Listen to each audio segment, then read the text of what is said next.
Pausing to remember and honor America's fallen service members is a practice dating back more than 100 years. Since the dark days following the Civil War, humble Americans have gathered together every Memorial Day to remember and pay tribute to all who have fought and selflessly surrendered the precious gift of life so that others could live free. This Memorial Day, we assemble once again and attempt to find fitting words to properly honor our absent heroes and convey our gratitude and appreciation for the gift of freedom they have given to us. We are familiar with names like Normandy, Pearl Harbor, Iwo Jima, Midway, Korea, Vietnam, Iraq, Afghanistan, to mention just a few. But on this Memorial Day, let us remember other battlegrounds, such as Ground Zero in Boston. But the fight of freedom is never over. Order, arms! Post!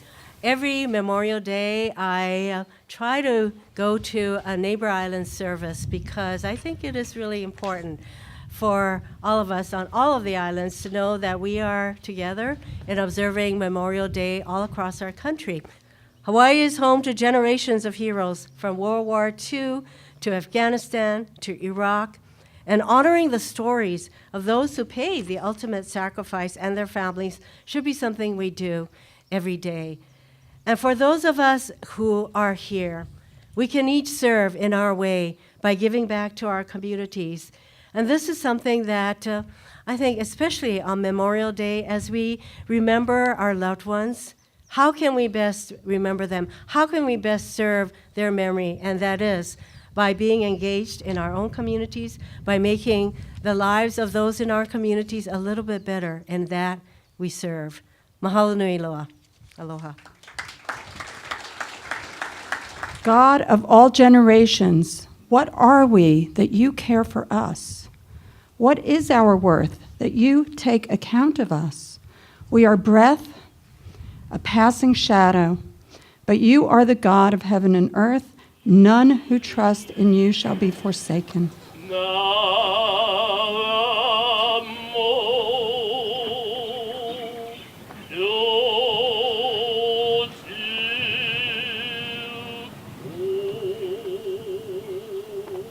I look out, you look at all the flags on these tombstones here, and all of those flags represent the freedom that you and I enjoy here today, that we can come, that we can commemorate this special time.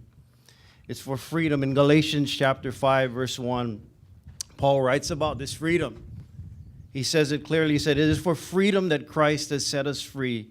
Now stand firm then, and do not let yourselves be burdened again by a yoke of slavery."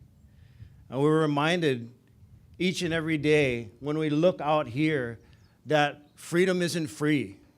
Freedom has cost us something. It's cost the lives of our men and women who so bravely fought so that we could be here today. Today I'll be reading In Flanders Fields by John McCrae. In Flanders Fields the poppies blow, between the crosses, row on row, that mark our place.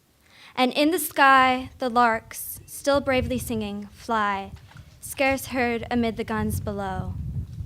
We are the dead. Short days ago, we lived, felt dawn, so sunset glow, loved and were loved, and now we lie in Flanders Fields. Take up our quarrel with the foe, to you from failing hands we throw the torch. Be yours to hold it high. If ye break faith with us who die, we shall not sleep, though poppies grow in Flanders Fields. Thank you.